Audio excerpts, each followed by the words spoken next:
no devastation like Ikit's devastation. Yes, yes. The ruler of the rat capital, or so he would like to believe in his delusion, this vile scientist has done the impossible in an era dominated by feudal societies.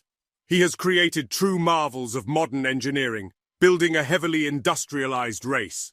So while the men of the Empire must fight with swords and bows, the rats may bring miniguns, snipers, mortars, and even a barrage of tactical nuclear weapons. No army could stand against them. No nation would survive, if his inventions actually worked. But these are rats. Rats with machine guns, but rats all the same. So their capability in using modern weaponry is limited. Their gun line forgets to fire the majority of times, and while their nuclear weapons are formidable, there are many times when their effectiveness in battle doesn't live up to their reputation. Welcome everyone, Costin here with my campaign overview guide for Ikit Claw in Total War Warhammer 3 Immortal Empires. Generally considered one of the more powerful legendary lords for the Skaven, if not the entire game. I do think personally that Ikit Claw is not as powerful as he used to be in something like Warhammer 2. Like in Warhammer 2, he would be brutal and devastating, but given the issues that range units and gunpowder units specifically face in Warhammer 3, his power has been nullified. That said, he does still have some substantial benefits. He starts with a Warlock Engineer, which means he's going to be able to traverse the map faster. He's going to get a lot of range benefits. He also starts with one Warlock Jezzail unit, 2 Rallying Gunners, and a Doomflayer, as well as some Clan Rats. He also can recruit all kinds of Clan Rats, all types of Clan Rats, be it the regular ones or the ones with shield from turn 1. He starts with Skavenblight, which is the best Skaven settlement in the entire game. That not only has the Warpstone Tractor Beam for food, income, research rate, wins a magic, and recruit rank, but he also has the Council Chamber 13, as well as the Shatter Tower, both of which are very powerful structures, though they do require tier 5. Now, some people would complain like some of the changes Creative Assembly has made when it comes to being able to grow your settlements. All you need to do really to get Skavenblight to a high level would be to take another city like the capital of Tylea, then abandon Skavenblight, and then you'll be able to get it to a high level. It's still available. I would not necessarily go for it. I don't necessarily see a significant benefit in just like instantly getting it to tier 3 while spending a significant amount of food on it. Now, I've done a whole campaign guide on Ikit Claw months ago, and I do believe much of the things that I talked about there still apply. But in short, he does have some benefits, but he also has quite a few drawbacks.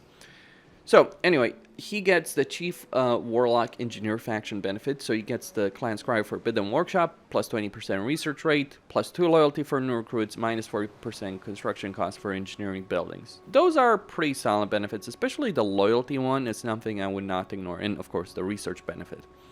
Then Ikit Claw himself, he does have a minus 50% upkeep for Jezzails, Rallying Gunners, and Warpfire Throwers, as well as plus 2 recruit rank for Skaven weapon teams.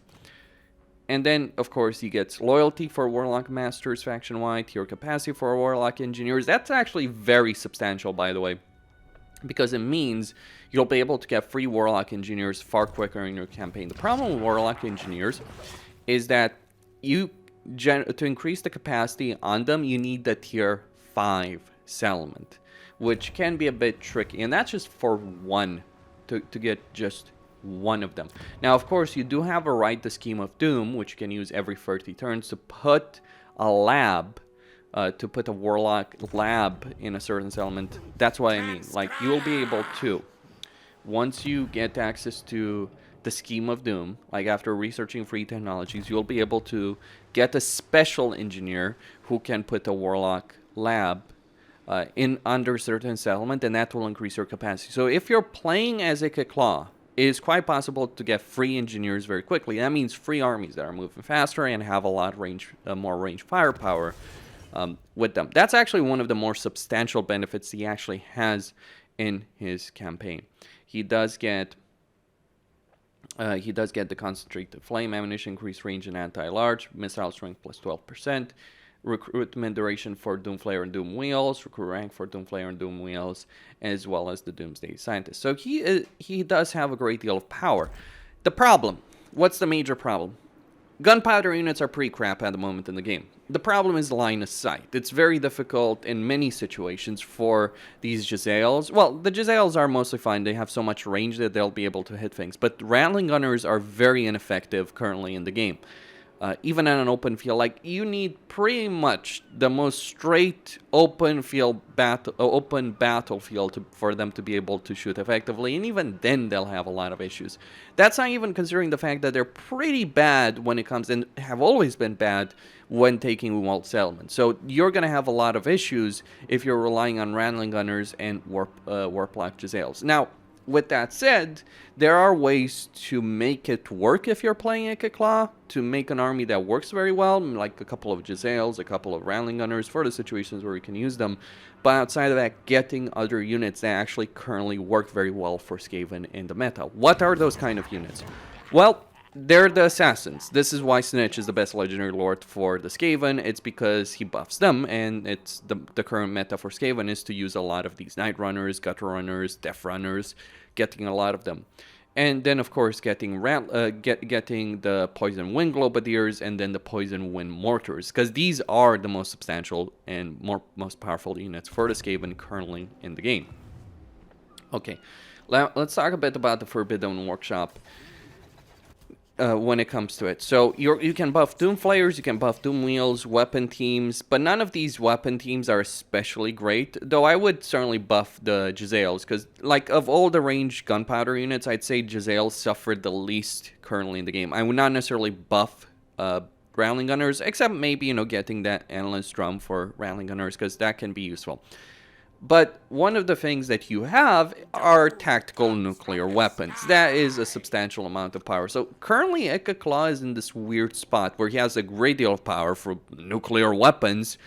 But the units he's buffing, the Rattling Gunners, the Jezzails to a certain extent. I mean, Warfire Throwers and Warp Grinders are okay, but they're not the best units. Like, a lot of the units that he's buffing for this Forbidden Workshop are not necessarily the units you want to use. Like, the only one you'd actually really want to use would, and even then to a more limited extent, would be the Jezzails. Maybe to an extent the warp grinders, sure, but the other ones, not necessarily so. Like, why bother getting any of those, though, when you can get the Assassins and then get the Poison Wind Globadiers and the Poison Wind Mortars, which are far more competent units currently in the game. I mean, sure, you could argue for Warfire Throwers, but you can annihilate any army in the game with mortars and globadiers. That's something that you should be aware of if you do decide to currently play Ikit Claw, that he's a mixed bag at best currently in the game. Now, when we're looking at the items, he only has one that he can get. He does start with one. He does start with the iron frame, so he's going to get some physical resistance, though it's not a particularly great item, I gotta say. Like, for defensive purposes, there are better armor pieces that you can use. So you could, so eventually you do want to get an Armor of Destiny. As for the weapon he gets, it's okay, but it's, again, not the most exceptional. Although the ability that he does have on it is decent. Now, what do you want to do if you're playing as Ikit Claw? So I would not try and abandon Skavenblight. I'd start getting it to tier 2, get growth, get the expansionist planning. Now, I'm just going to set the battle difficulty to easy over here so I can auto-resolve without having too much problems. If you're playing, one of the things to know about playing as Skaven is that you're going to be auto-resolving a lot. So what you want to do in Ikit Claw's campaign is you want to spend the first few turns of your campaign doing this. Just going over here to this particular settlement, getting some clan rats in the meantime. Like, I will get clan rats with spears, regular clan rats with spears and shields, regular clan rats. Just do that for a couple of turns, again and again and again and again.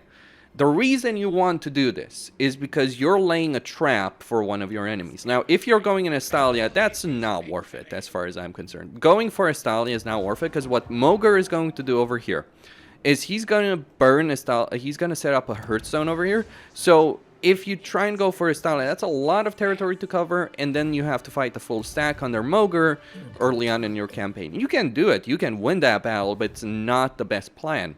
The best plan in your campaign is this.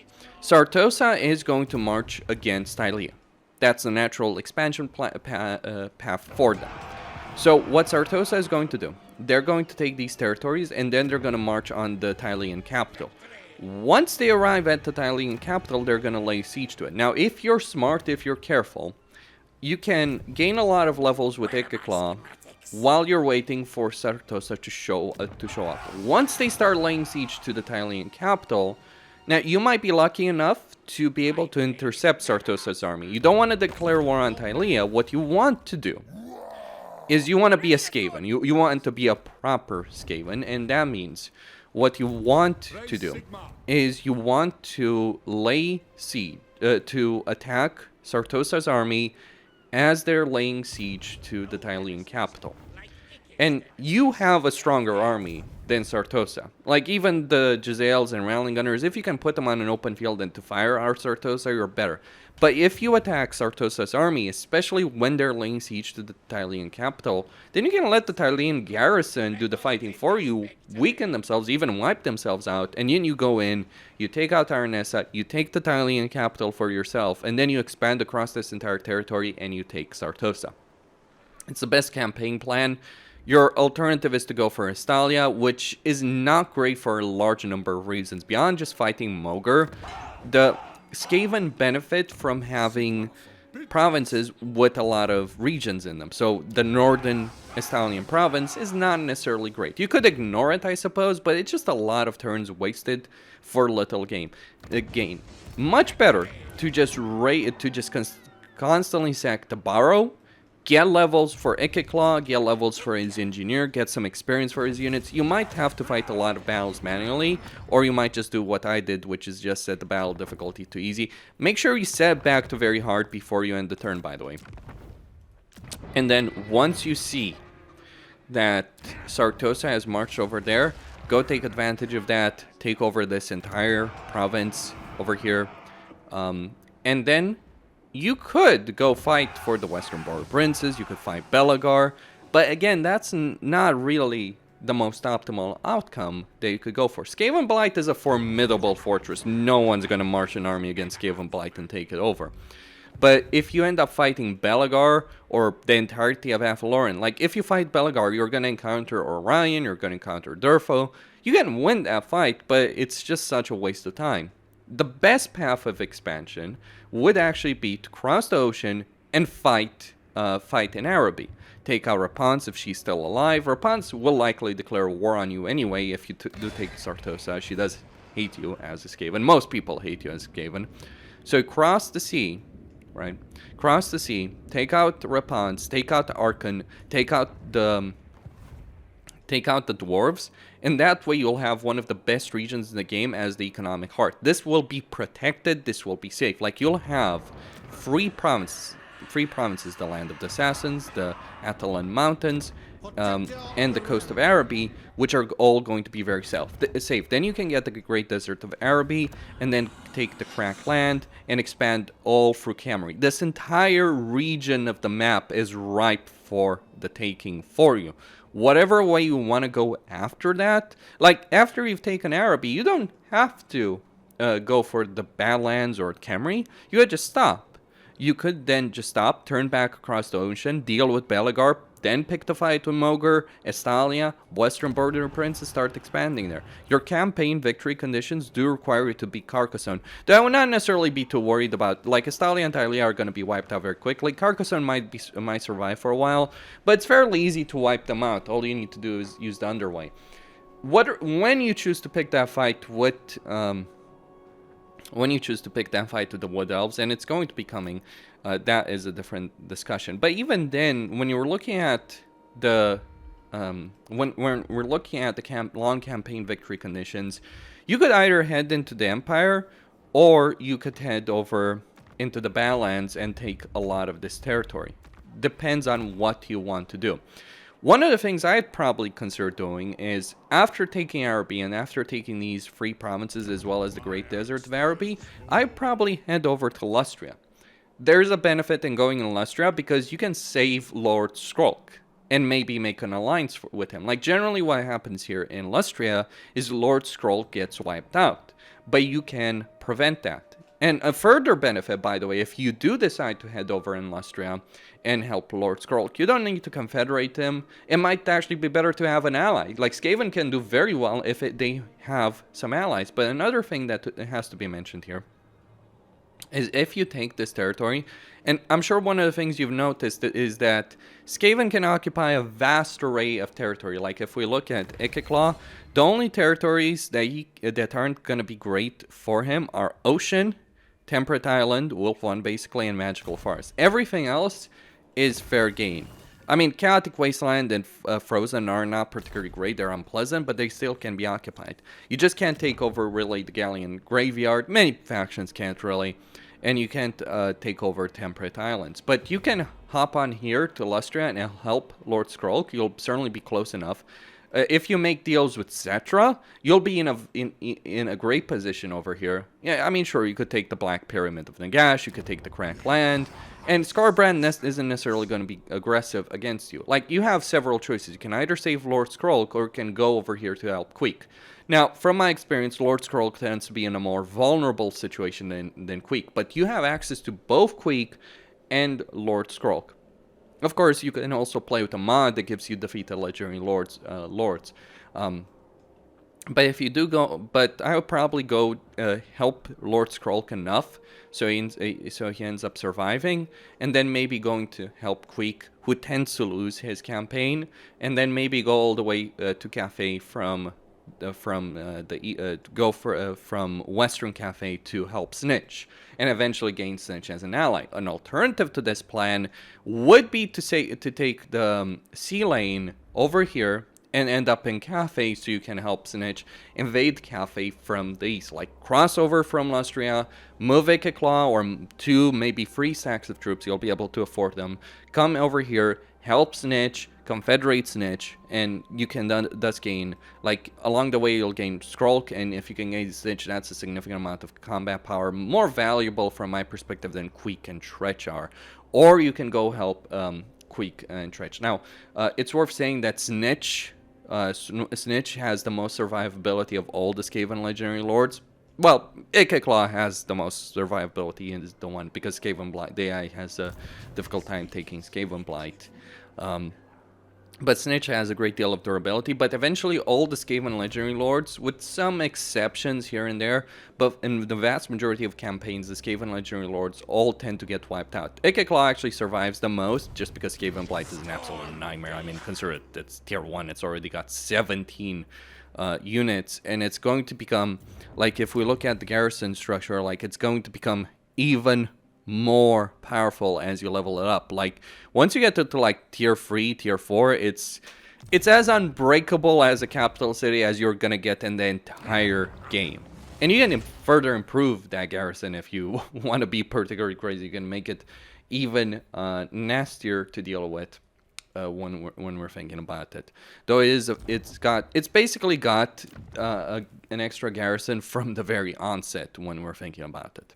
So yeah, a great deal of power behind Skavenblight. Those are your choices. One of the things I would avoid doing would be to go for Bretonnia. Yeah, you may want to take Carcassonne. Grom might do that for you, or you might just be able to go in there, wipe them out. Like, Carcassonne is generally not going to expand that much, and there's just going to be a speed bump for you. Like, if you want to get your short campaign victory conditions, sure, you may want to do that. The recruit rank can be useful.